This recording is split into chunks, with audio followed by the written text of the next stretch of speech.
Olá, olá, boa tarde, pessoal. Sejam todos bem-vindos ao canal Direto aos Fatos. E hoje, domingo, depois daquele almoço maravilhoso com a família, nós temos o Ivan Kleber para você assistir enquanto você lava a louça.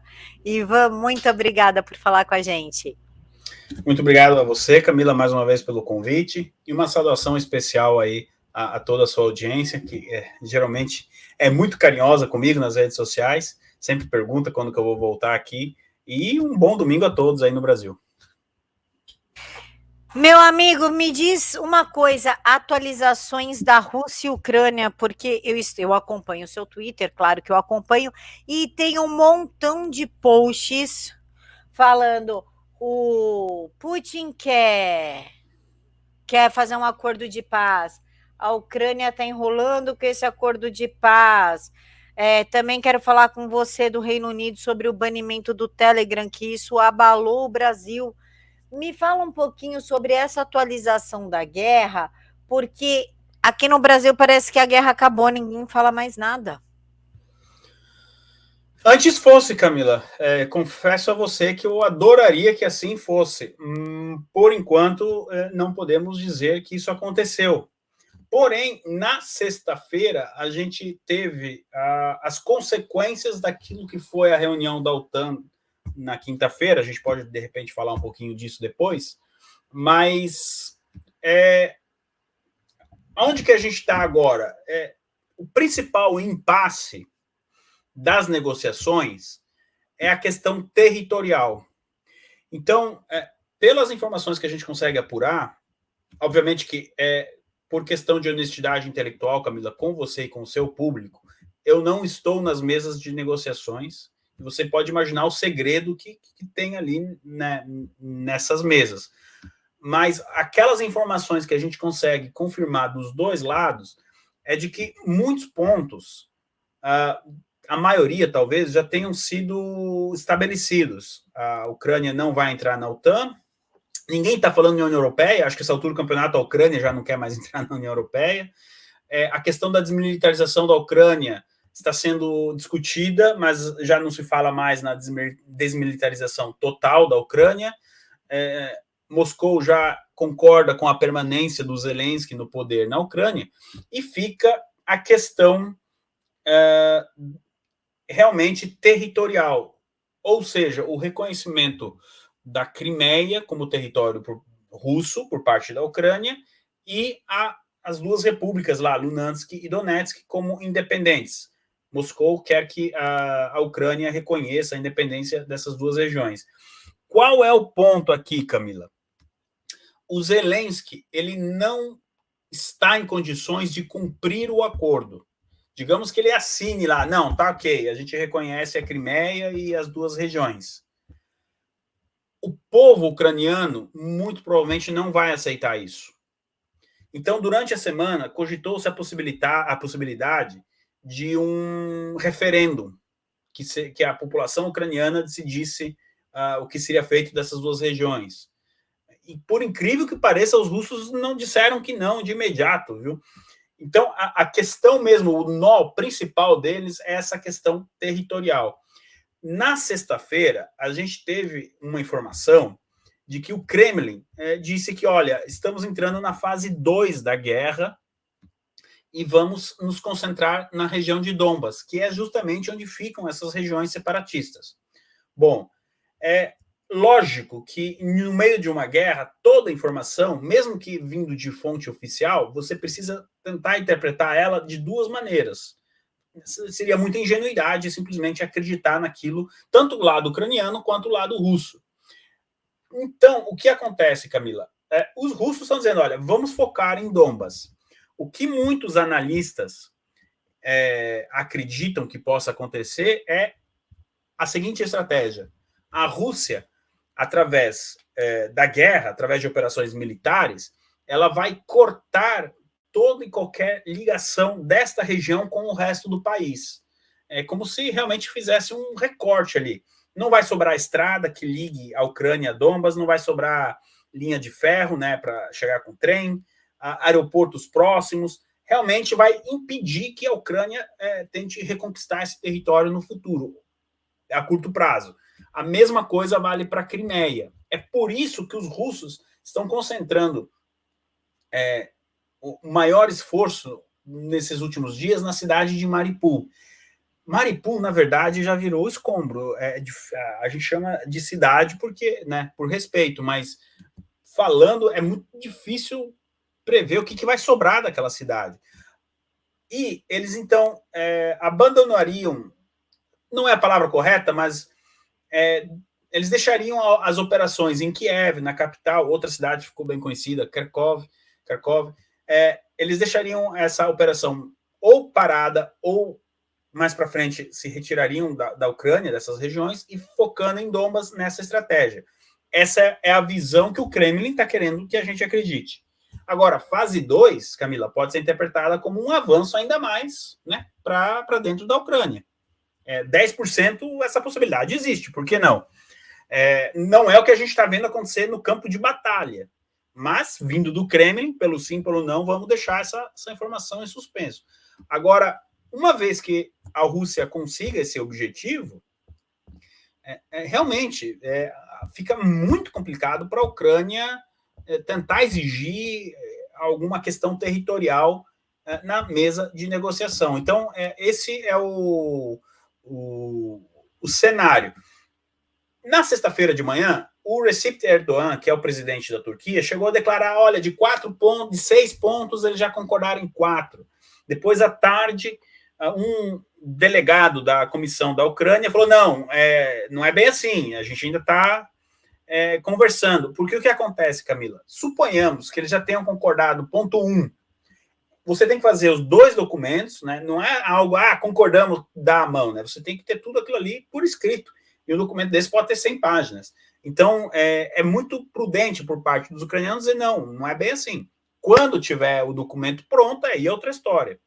Agora, de fato, a questão territorial, ela parece ser, nesse momento, o nó mais difícil de desenrolar. Uma curiosidade, Camila. Putin teria dito a generais e a pessoas próximas ao Kremlin que ele quer terminar a guerra no dia 9 de maio. Tem um porquê. 9 de maio foi quando acabou a Segunda Guerra Mundial na Europa, quando os nazistas foram derrotados. Então, depois de toda essa operação, se o Putin voltar para casa com Donbas e a Crimeia, qual é a estratégia dele que a gente pode interpretar, tá, pessoal? É de que, olha, conseguimos uma vitória, tá aqui, vamos comemorar, e no mesmo dia que vencemos os nazistas na Segunda Guerra, agora vencemos eles na guerra da Ucrânia, essa pode ser a narrativa que ele venda para dentro da Rússia, né? Se isso foi uma grande vitória ou não, eu acho muito prudente, Camila, a gente esperar. Quando realmente, se Deus quiser, a gente tiver um cessar-fogo e a paz, aí a gente, né, como se diz no interior, com as bochas paradas, a gente vê o que tem e analisa quem foi bem e quem não foi. No momento, a única certeza é que o povo ucraniano continua sofrendo, Camila. Ivan, a Casa Branca publicou que Joe Biden deve ir à Europa essa semana que vai começar agora, né? Segunda-feira, amanhã, mas não tem planos de ir até a Ucrânia. O que esse homem vai fazer lá?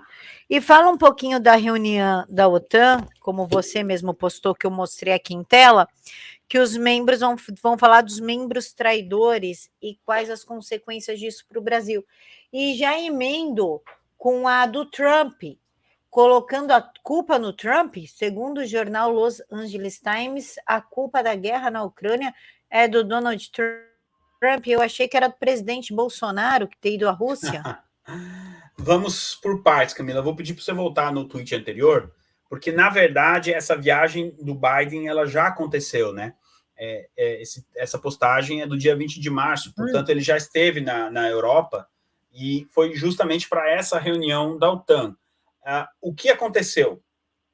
Alguns chefes de Estado de países próximos à Ucrânia, Polônia, República Tcheca, Eslovênia e, se não me engano, a Lituânia, estiveram em Kiev por algumas horas e conversaram com Zelensky pessoalmente.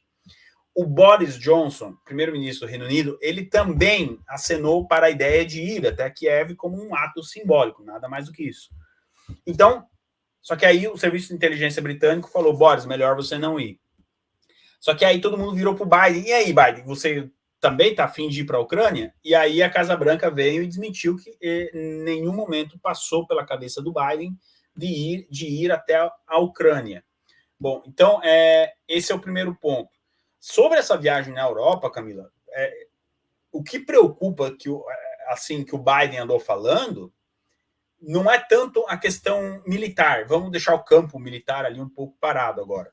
Foi as coisas que ele andou dizendo. Ele simplesmente disse que o mundo está prestes a entrar em uma nova ordem mundial e que sim, a falta de comida agora vai ser uma coisa normal. Ele só me soltou essas duas pérolas. E que, embora as sanções sejam contra a Rússia, é normal que o cidadão no Ocidente sinta o reflexo disso. Olha só, gente, estamos falando do presidente dos Estados Unidos da América. Eu vim aqui falar, me chamam de que teoria da conspiração, desmonetiza o canal, aquela coisa. Alguém vai desmonetizar o Biden por ele ter dito isso? Não. Mas ele falou com todas as letras. E aí, lógico, né? Ele falou: essa nova ordem mundial, quem está querendo liderar é a gente. Mas esse fato de faltar alimentos é muito imprudente que um presidente americano diga isso em uma entrevista coletiva da OTAN. Você imagina, essa entrevista foi na quinta. Essa semana que a gente está entrando agora, vai ter reflexo no preço do trigo, no preço do óleo de soja, produtos que a Ucrânia produzia muito, principalmente trigo. Nós sabemos que isso vai ter uma consequência, mas ele não precisa alarmar, né? O que ele está querendo dizer com isso?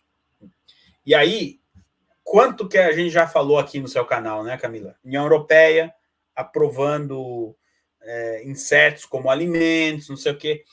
Gente, é muita coincidência para a gente achar que foi algo assim muito espontâneo. Não, aconteceu uma guerra ali, então vai faltar comida aqui. Poxa, mas olha só, mês passado aprovaram ali o inseto X como alimento, já tem a solução. Eu não acredito em coincidência, Camilo. Então, dessa viagem do Biden até o que a gente conseguiu apurar, mais do que a questão militar mesmo, foi essas pistas aí que ele foi deixando, que pode ser interpretado como plano dos globalistas, né? E a história do Trump, eu jurei, porque a mídia brasileira culpou o presidente Bolsonaro, falou: Bolsonaro não tinha que ter ido para a Rússia. Foi para a Rússia, teve a guerra. Mas não, de acordo com os Angeles Times, a culpa é de Donald Trump. E aí, Ivan, a culpa é de quem? Do Laranja ou do Bolsonaro? De nenhum dos dois, né, Camila? Enquanto o Laranja estava morando na Casa Branca, o mundo era um lugar bem mais tranquilo.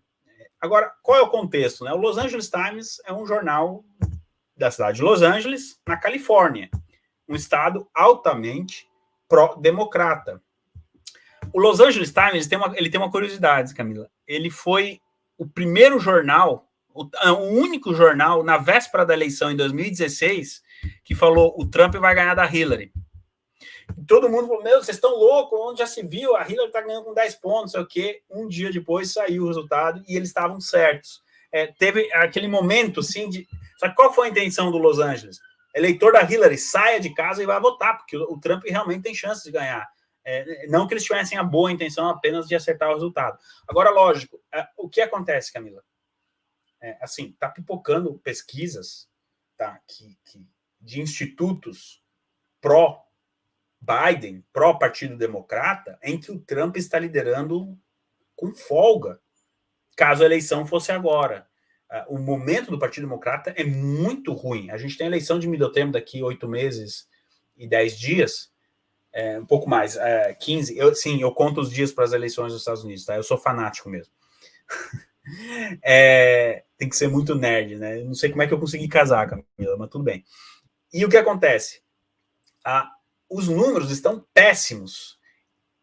É uma tentativa desesperada de tentar colar no eleitor independente, que não se identifica nem como republicano, nem como democrata, a imagem da guerra no Trump. Mas isso não vai dar certo. Foi mais realmente uma tentativa péssima, porque eles dizem que o Trump não teria enviado armas para a Ucrânia, não sei o quê.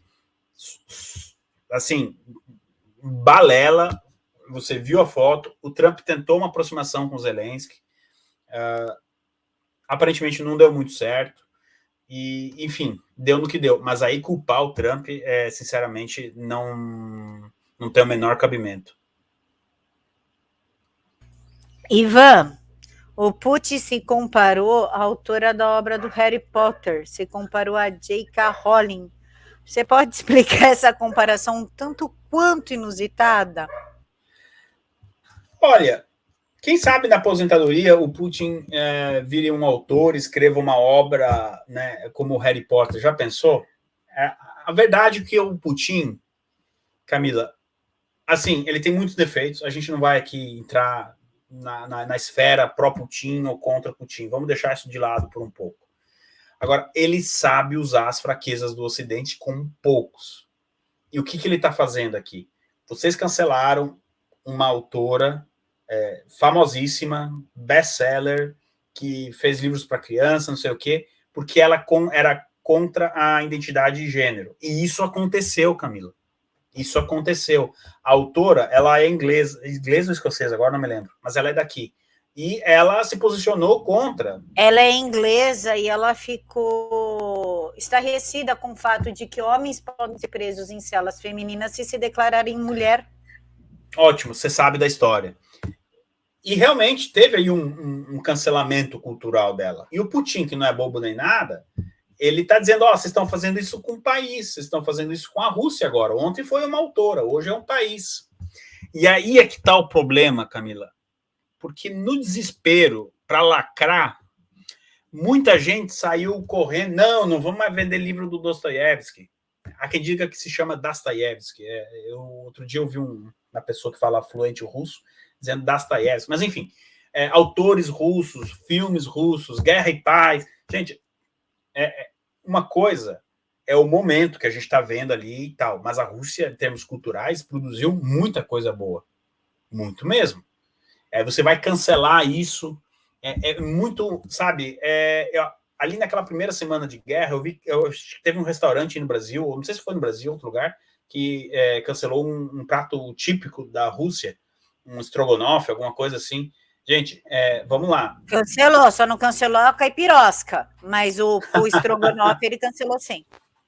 Deixa a guerra comercial para quem quer fazer a guerra comercial, mas não vamos deixar de ler Guerra e Paz, sabe? E aí você acaba, você vê, dando munição para o Putin te jogar isso na cara. Aí a J.K. Rowling, ela respondeu dizendo, mas você prende opositor no teu país e tal. Ela meio que quis tomar uma distância, mas a hipocrisia está escancarada.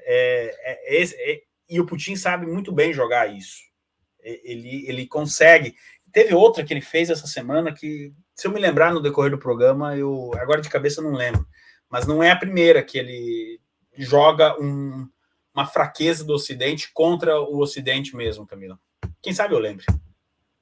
Ivan falou em prender opositores. Até onde eu sei, o que chegou no Brasil, vamos deixar isso bem claro, o que chegou no Brasil foi que a Ucrânia, o Zelensky, né, prendeu opositores e fechou 5 canais principais da Ucrânia.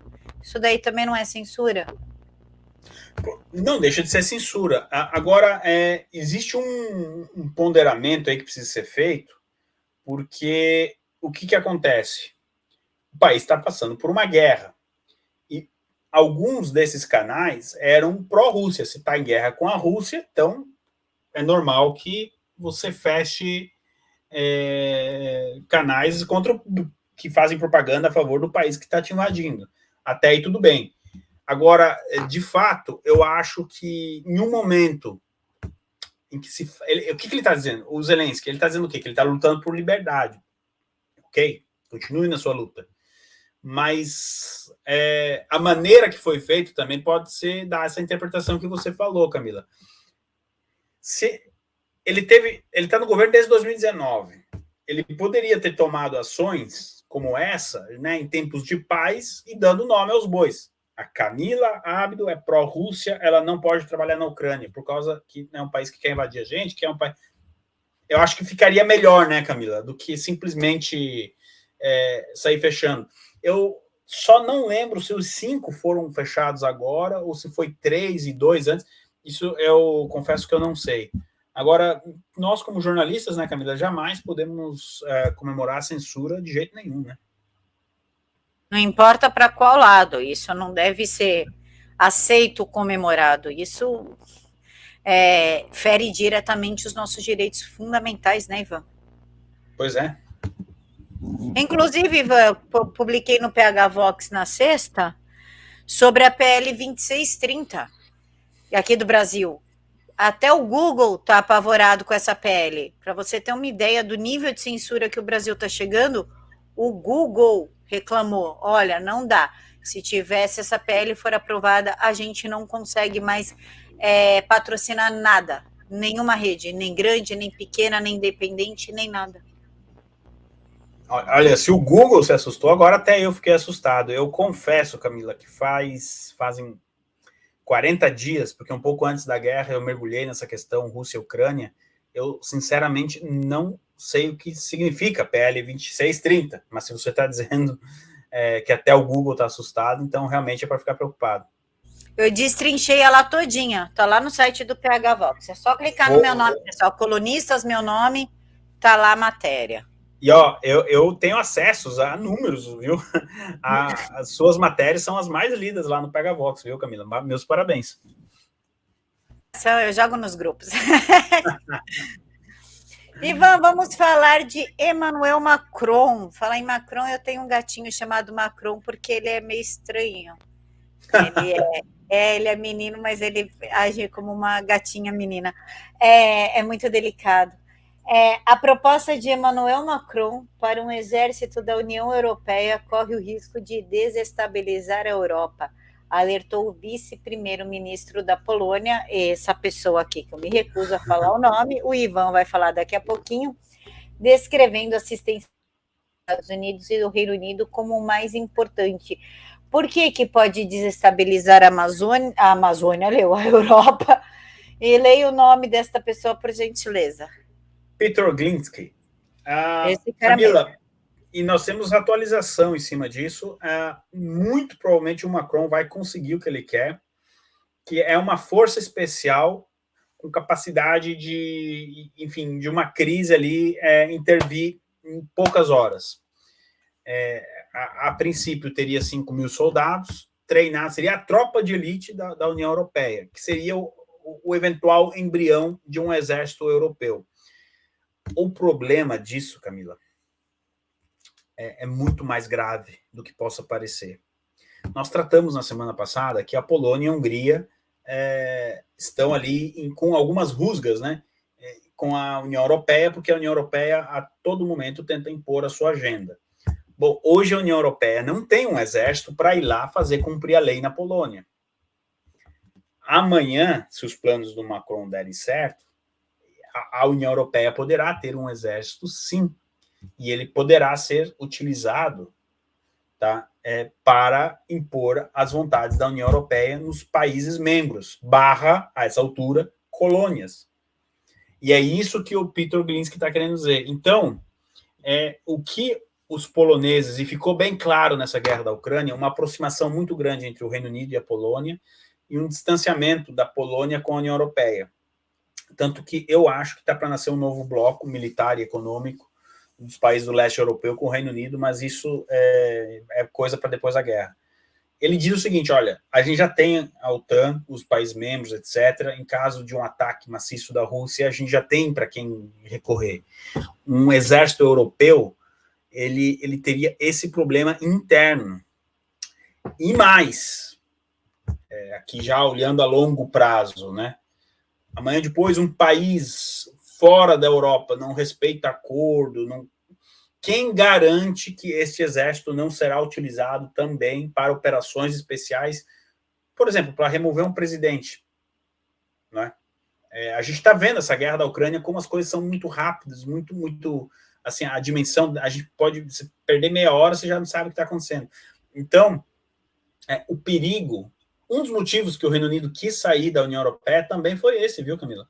Que essa ideia já não é de hoje, e o Reino Unido falou, soberania nacional, essa história de um exército continental aí, é um brinquedo que, se em mãos que não saibam usar esse brinquedo, pode se tornar uma arma muito perigosa. É isso que o rapaz aí da Polônia está tentando anunciar, e o Macron, ele já conseguiu, tá, Camila? Nessas reuniões que a gente teve essa semana, foi aprovada a criação desta tropa de elite, e eu tenho absoluta certeza que daqui a um ano, se quiser, a gente vai estar aqui no seu canal, com triplo de seguidores, nós poderemos já estar começando a falar das primeiras bases militares de um exército europeu. Eu, sinceramente, me preocupo muito com isso, viu, Camila? Eu também, Ivan, principalmente com essa história de... Estão falando abertamente em nova ordem mundial, assunto que há 3 meses atrás, se a gente falasse, o YouTube derrubava o vídeo. E Pois moeda única, e criptomoeda, o fim da circulação de dinheiro, somente criptomoedas, que é mais difícil ter fraude. É bem mais fácil de controlar, né? Então, isso realmente assusta. Ivan, Espanha, estava aqui pegando posts, a Espanha está tendo manifestação contra o aumento de preços de combustíveis, mas isso também não é culpa, a mídia garantiu para mim, que isso é culpa do presidente Bolsonaro pela má gestão na pandemia. Pois é, Camila. A Globo me garantiu isso, eu preciso de explicações. Então, vamos explicar. Olha só quantos motoristas insatisfeitos com a administração do presidente Bolsonaro lá na Espanha, né? Só que não, Camila. O preço do combustível aumentou no mundo todo. Na Espanha não foi diferente.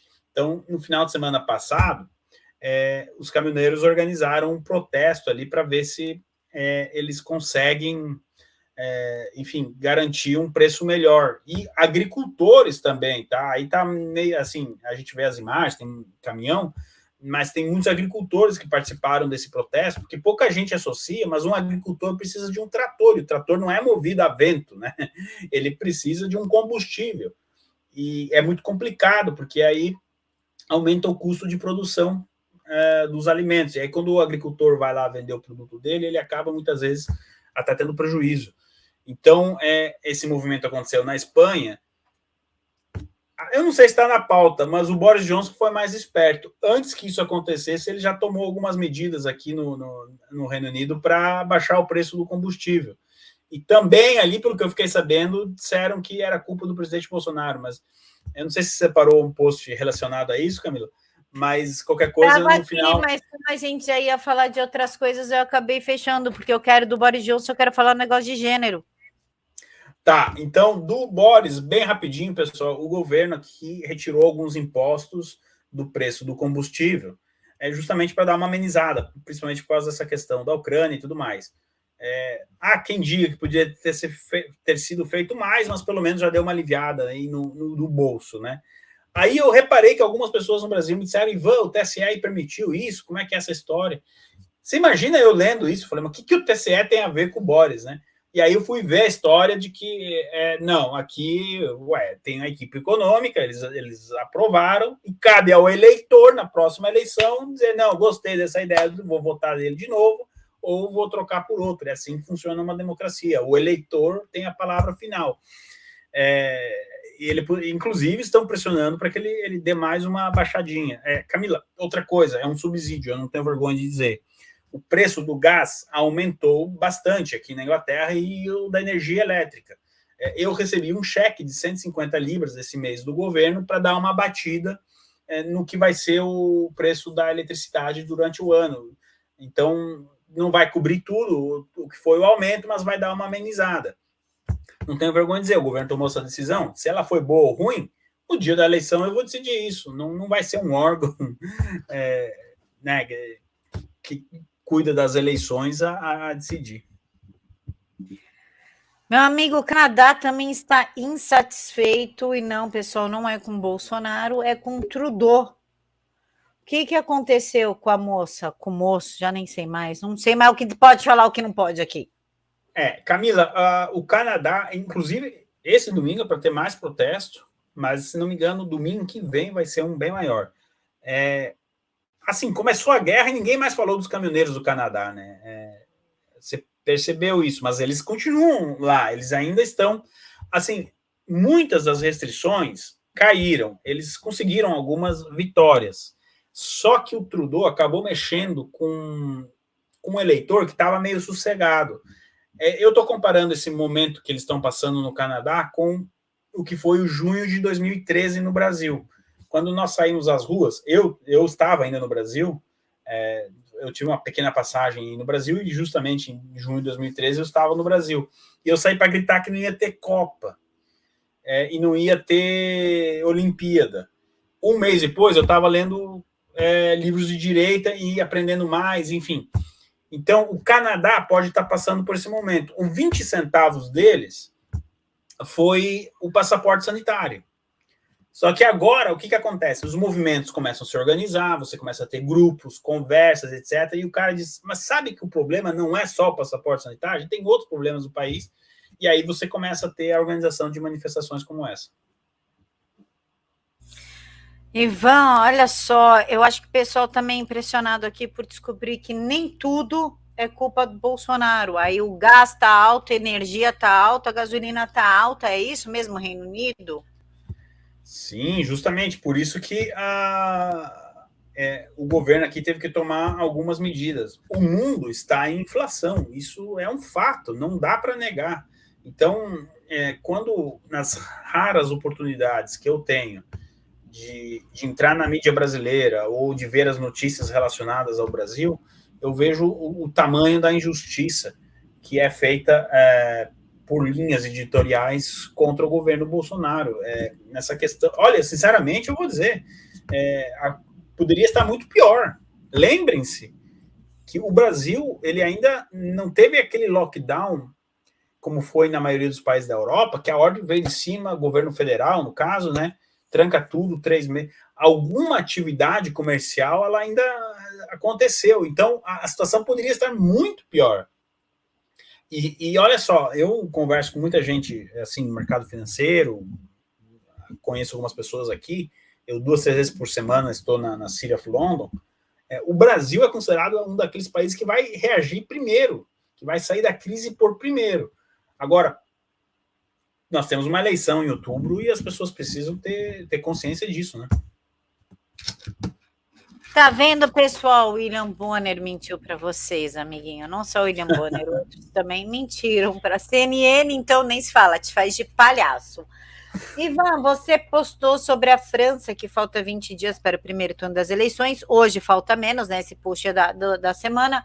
Mas por que te interessa tanto as eleições da França e qual é o cenário mais provável? Esse cara aí sou eu do vídeo? Pô, tá bonitinho você, ali, né? Ó. Tô bonitinho ali.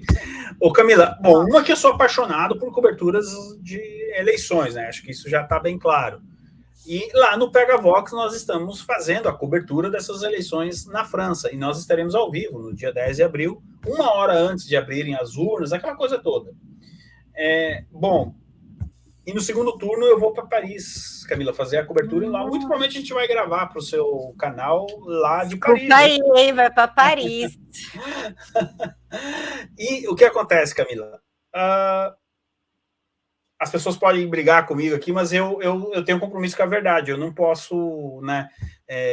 Muitas notícias que você, Camila, como jornalista, dá, ou eu, nós não gostaríamos de dar, não é? Mas, ao contrário das outras mídias que mentem para as pessoas, como a Camila colocou antes, nós não temos esse compromisso com a mentira, nosso compromisso com a verdade. Camila, se nada de muito excepcional acontecer daqui até a eleição de primeiro turno, o Macron já está com o passaporte dele garantido para o segundo turno, tá? Não tem muito o que fazer. Para o segundo turno, aí tá uma... Assim, os mais velhos vão lembrar da eleição de 1989 no Brasil, que você tinha 3, 4 candidatos ali embolados. Na época era o Brizola, Covas, Lula, enfim, bem no fim foi o Lula para o segundo turno. Teve até o Silvio Santos, que passaram a perna no Silvio Santos. Essa eleição francesa está muito parecida com a eleição de 89 no Brasil. Você tem candidato de direita lá. Tem o Éric Zemmour, que tem chance de ir para o segundo turno. Tem a Marine Le Pen, que já é arroz de festa, também tem chances de ir para o segundo turno. Você tem uma candidata mais ao centro, há quem diga que ela é centro-direita, mas daí quando você lê o histórico da pessoa, não, ela não é tão centro-direita assim, que é a Valérie Pécresse. Essa Pécresse, ela é a candidata da União Europeia, só para vocês terem uma ideia. E também tem o Mélenchon, que seria uma espécie de PSOL francês. Então, você tem 4 candidatos disputando uma vaga no segundo turno com o Macron. O Macron deve fazer no primeiro turno algo como 25%, 26% e ir para o segundo turno. Você vê que é baixo, tá? 25%, mas já dá... E 25% você está no segundo turno. E já o segundo colocado deve fazer ali algo em torno de 18%, 19%. Agora, a eleição de segundo turno na França, Camila, ela é uma eleição completamente diferente. Aí a gente precisa ver com os números consolidados do primeiro turno para analisar, porque aí reseta, aí começa do zero, enfim. Eu acho que é uma eleição ainda que o Macron não está com ela garantida.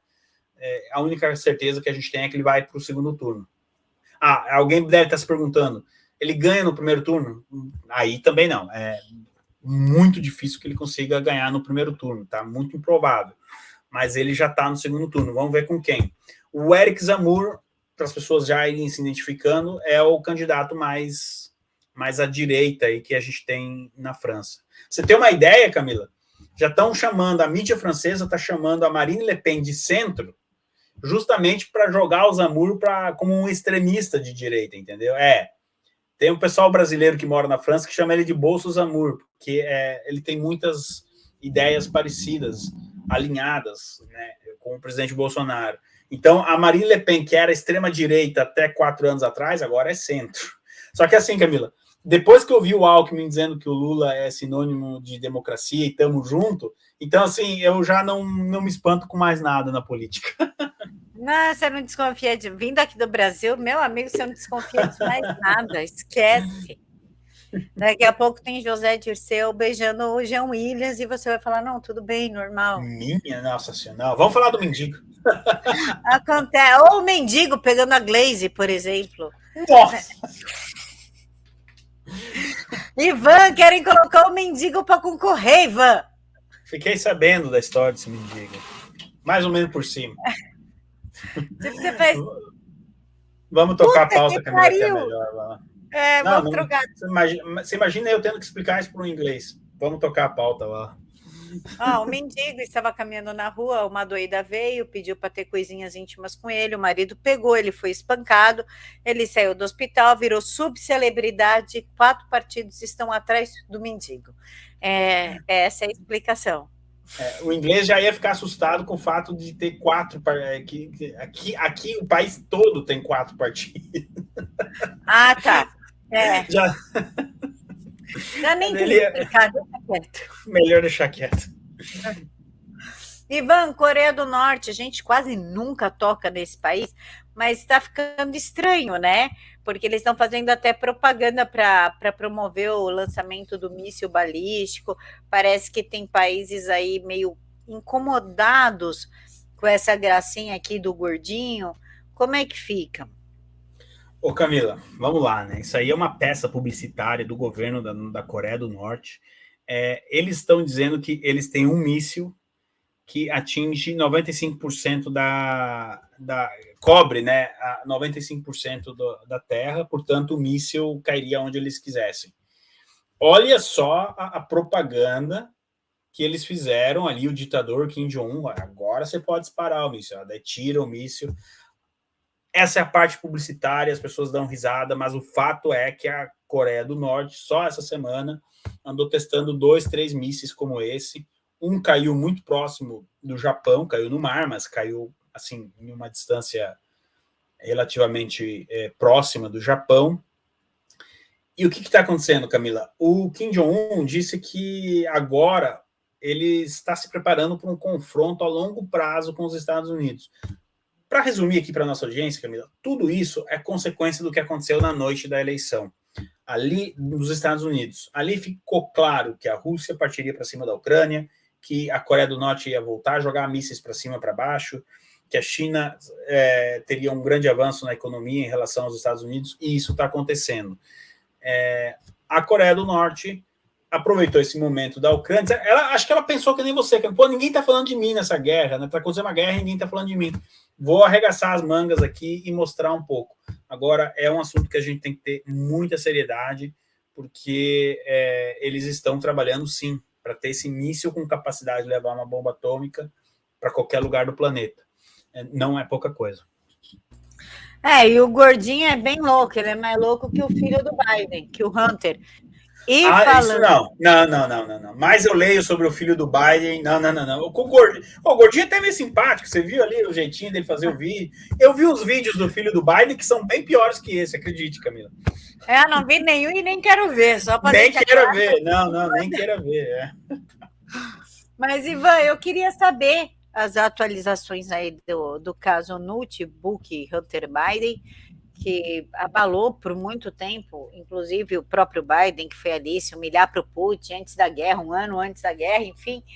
Você aqui no post diz que tem 8 atualizações a respeito do computador do Biden, e um advogado de uma mulher que teve o filho fora do casamento com Hunter Biden disse que ela testemunhou perante o grande júri do estado de Delaware, litigando uma investigação fiscal federal sobre o Hunter, e teria fornecido documentos para os investigadores.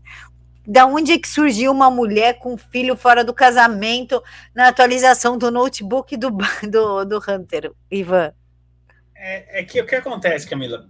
Parece que não, mas existe uma investigação contra o Hunter Biden. Então, essa mulher que era amante do Hunter, que teve um filho com ele fora do casamento, foi convidada a depor. E o advogado fez questão de contar isso para o mundo. Imagina, advogado de amante, ele está tentando, né, justamente um acordo para cliente dele, certo? Sei lá, pensão limitícia, agora não sei. Mas ela não foi chamada para falar sobre a relação extraconjugal do filho do presidente dos Estados Unidos. Sobre as 8 atualizações, eu vou aconselhar as pessoas, porque é longo, mas o Paulo Henrique publicou um artigo lá no Pegavox também, e lá tá bonitinho, lá tá tudo certinho. Procura lá no motor de busca do Pegavox, no site, Hunter Biden, que você vai encontrar esse artigo. Agora, Camila, sou até estranho, né? A gente está falando aqui livremente, porque depois que o New York Times reconheceu a existência desse computador, então acho que agora dá para começar, né, a especular sobre ele. Qual é a novidade? Vamos voltar para a Ucrânia, né? E vamos voltar para a guerra. O Kremlin disse que encontrou evidências de laboratórios trabalhando na Ucrânia, laboratórios com dinheiro americano ali investido, né?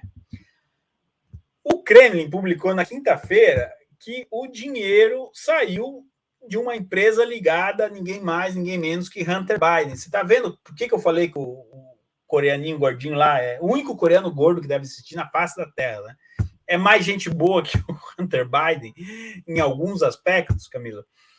Eu não sei se o Kremlin vai conseguir provar isso ou não. É que em uma ligação que interceptaram, o Hunter disse assim, olha, os russos roubaram o meu computador.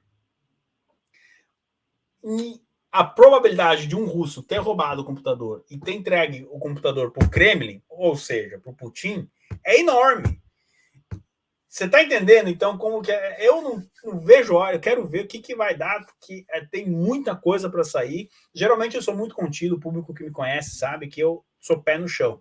Mas a partir do momento que chegou, aonde chegou essa história, nós vamos saber mais. A pressão lá nos Estados Unidos agora está em cima do FBI. Eles têm que ou publicar o que já sabem, ou se não investigaram, explicar o porquê não investigaram, mas alguma coisa vai ter que acontecer. Eles já não conseguem mais escapar disso, Camila. Ivan, a gente falou que o Putin jogou na cara do Ocidente as nossas próprias fraquezas, né? É por isso que a gente está vendo uma movimentação de poderosos contra a ideologia de gênero. Eu pergunto por conta disso. O governador da Flórida, Ron DeSantis, assinou uma proclamação reconhecendo Emma fulana de tal, Emma Went White, como a vencedora do maior título nacional de natação universitária dos Estados Unidos, após ela perder para a atleta transgênero Lia Thomas, e acusou a NCAA de destruir oportunidades para as mulheres. Ela não acusou, ela falou a verdade, porque isso destrói. Não tem como eu competir com você numa corrida, não tem como. Você tem um pulmão maior que o meu, uma estrutura maior que a minha e tudo. Também tem o Reino Unido, do Boris Johnson declarando que quando se trata de distinguir entre um homem e uma mulher, os fatos básicos da biologia permanecem importantes. Em desacordo com o líder trabalhista Sir Stammer, que insistiu no início do mês que mulheres trans são mulheres. Não, não são mulheres. Como você... isso é uma resposta ao Putin ou não? Isso é realmente um movimento natural, porque saiu do programado, do planejado. No caso do Boris Johnson, Camila, o que está acontecendo é que o partido vai derrubar ele se ele não andar na linha agora. Então, ele prometeu um governo conservador, ele vai ter que entregar. Olha, os últimos 40 dias do Boris Johnson, eu não mudaria uma vírgula, tá? Eu, como morador aqui do Reino Unido, tô contente com os últimos 40 dias dele. Acabou a pandemia, já está falando agora em acabar com a agenda ambientalista. Esse discurso no parlamento foi importante, porque esse debate em torno, né, dos atletas transgêneros acabou chegando no parlamento britânico, porque Estados Unidos e Inglaterra são muito mais conectados do que vocês imaginam, tá, pessoal? É por isso que eu tenho alguma tranquilidade para falar da política americana, porque o que acontece aqui reflete lá e vice-versa. E o debate veio parar aqui. E aí o líder da oposição, de esquerda, enfim, socialista, aquela coisa toda, ele quis defender os transgêneros. Só que dentro do partido agora está um problemão, porque tem as feministas lá dentro do partido também que estão, peraí, como é que tá essa história? Semana que vem eu vou ver se separa uma pauta para a gente falar disso, Camila. Mas então, isso tira o direito da mulher, querendo ou não. Eu não sou feminista, eu tenho nojo. Não, eu sei que você não é, eu sei.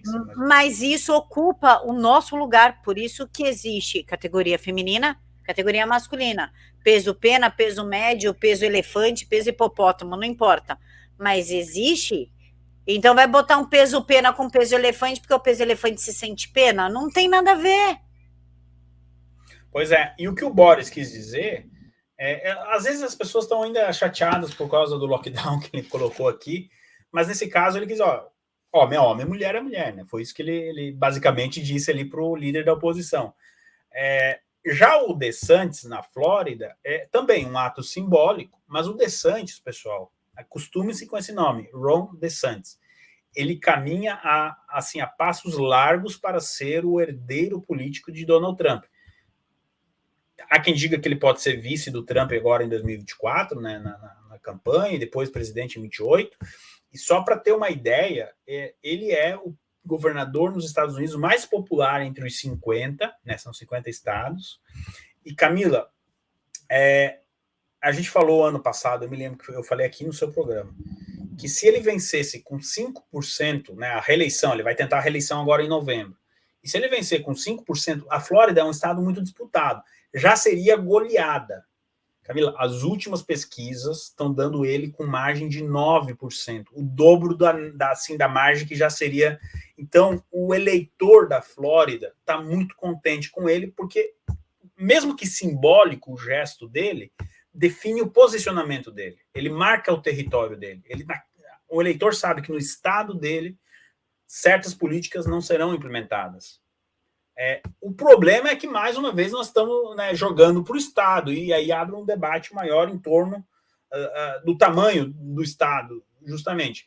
Mas o DeSantis, ele está fazendo isso também para marcar esse território. A Flórida tem muitos eleitores, Camila, latinos. E os latinos estão vendo com muito maus olhos essa aproximação do Biden ao Nicolás Maduro. E aí o Partido Republicano pode se aproveitar disso também, porque muitos latinos veem no Nicolás Maduro a representação de tudo que não presta da esquerda latino-americana. Aí o Biden vai lá e fala, não, vamos comprar petróleo, vamos reatacar a Venezuela, não sei o quê, não sei o quê. Esse eleitor latino que tradicionalmente votava para o Partido Democrata, ele está migrando para o Partido Republicano. E mais, para candidatos indicados por Trump. Quem começou a fazer essa baldeação do eleitorado foi o Trump. Aí um cara que nem o DeSantis pode usufruir, pode, né, ir na esteira. Mas para isso tem que continuar com um discurso conservador. Ivan, eu queria também que você comentasse a respeito do Arizona e Oklahoma, que aprovaram projetos de lei que proíbem jovens transgêneros de participar de esportes femininos e a proibição de médicos de fornecer cirurgias de afirmação de gênero a menores. Nós estamos começando a ganhar espaço partindo da Flórida, do Ron DeSantis, inclusive foi ele o primeiro a promulgar uma lei que proíbe as escolas de ensinar a ideologia de gênero para as crianças, né? Que ficou erroneamente conhecido como Don't Say Gay, né? Perfeito, isso mesmo, Camila. Qual é a tática dos conservadores nos Estados Unidos? Eu percebi que existe ali uma clara divisão. Só que, muitas vezes, essa tentativa de virar as coisas, né, partia de um estado pequeno e morria ali. Agora eles inverteram. Vamos partir de estados grandes, Texas, Flórida, e aí os demais é mais fácil para os estados menores. Quando digo menor, não é do tamanho, tá, pessoal? É de população. O tamanho da população, né? Copiarem. Então, eu percebi, Camila, e eu acho que isso foi coordenado, o Texas comprou a questão da briga contra o aborto. Vários estados agora estão copiando as leis que o Texas colocou, que ainda não são as perfeitas, mas você diminuir de 18 semanas o aborto para 6, isso salva milhares de vidas. E o próximo passo aí de 6 para 0 fica, né, mais, assim, o passo mais difícil era esse.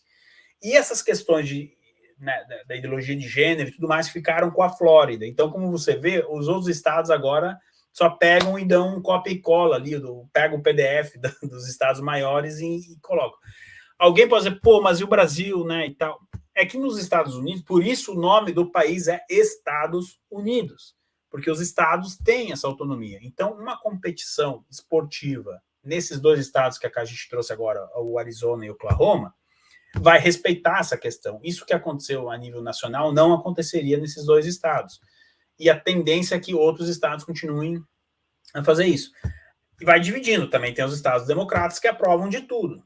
Não é à toa que a gente está vendo uma migração. As pessoas estão saindo de estados onde são administrados pelo Partido Democrata em direção a...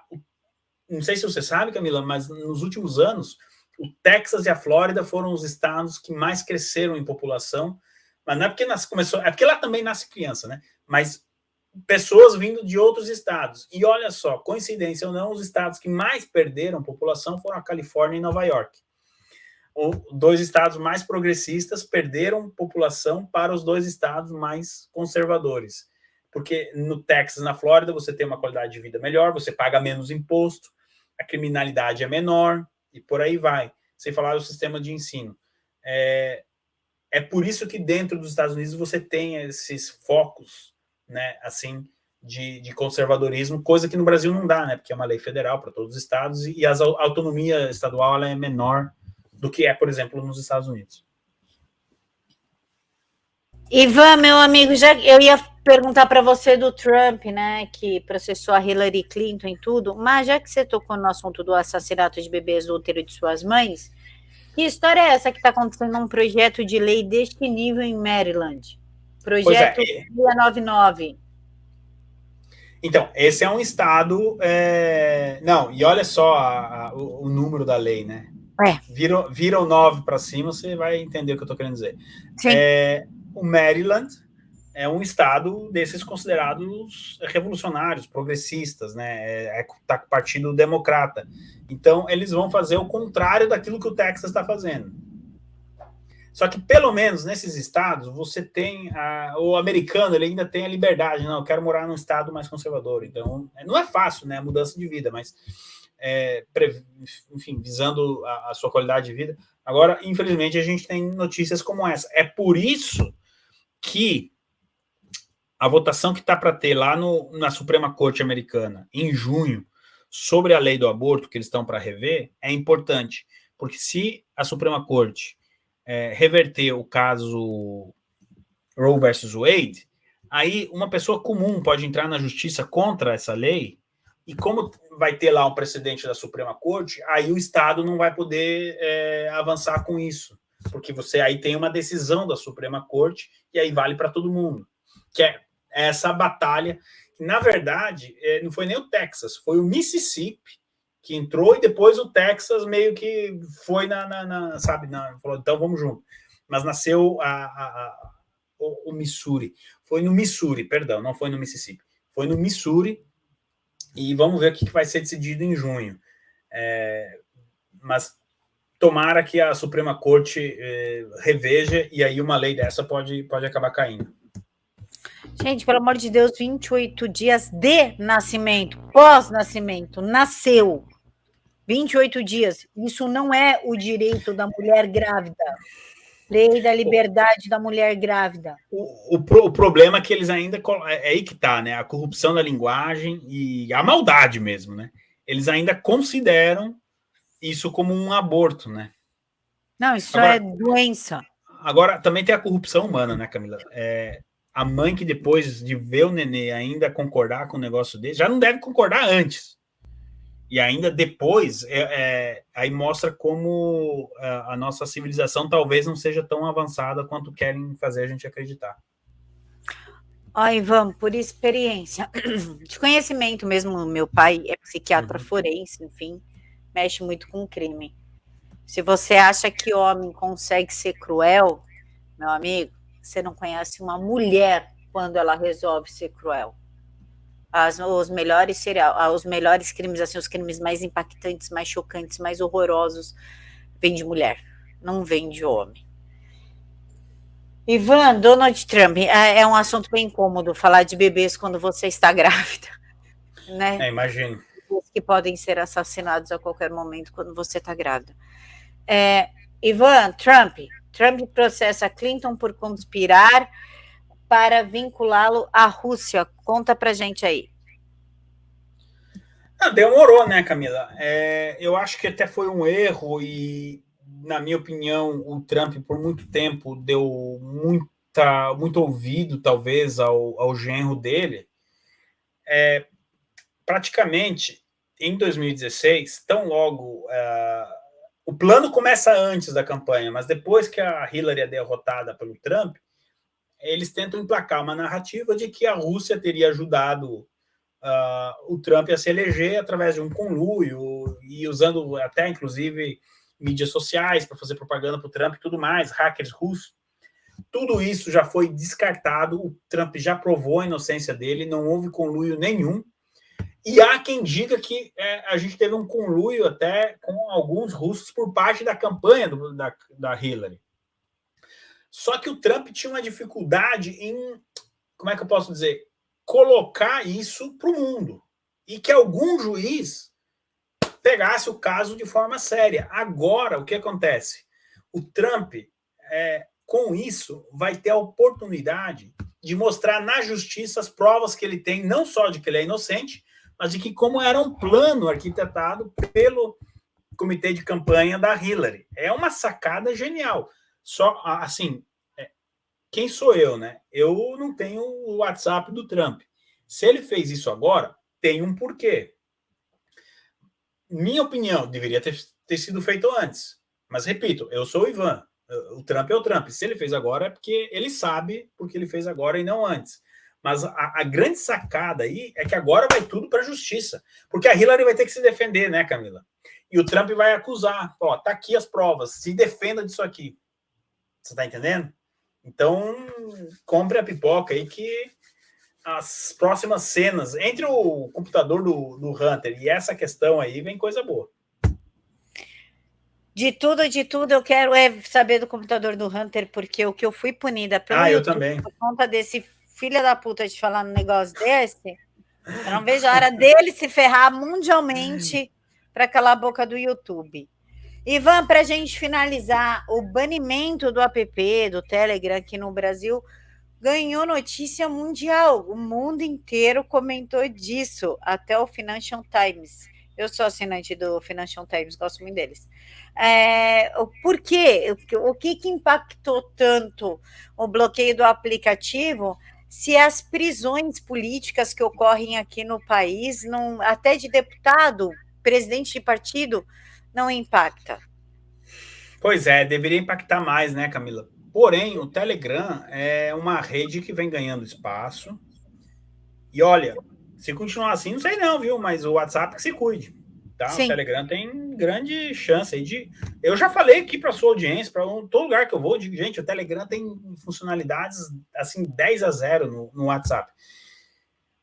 Chocou o fato deste banimento, porque quais países baniram? Se não me engano, a Coreia do Norte, China, Azerbaijão e Brasil. O Brasil conhecido como um país livre e democrata, né?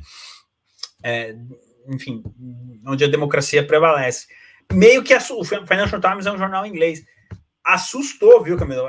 Assim, eu não sei, obviamente não era essa a intenção, né, do ministro que tomou essa decisão, mas agora sim o mundo passou a olhar para o Brasil. O que está acontecendo no Brasil?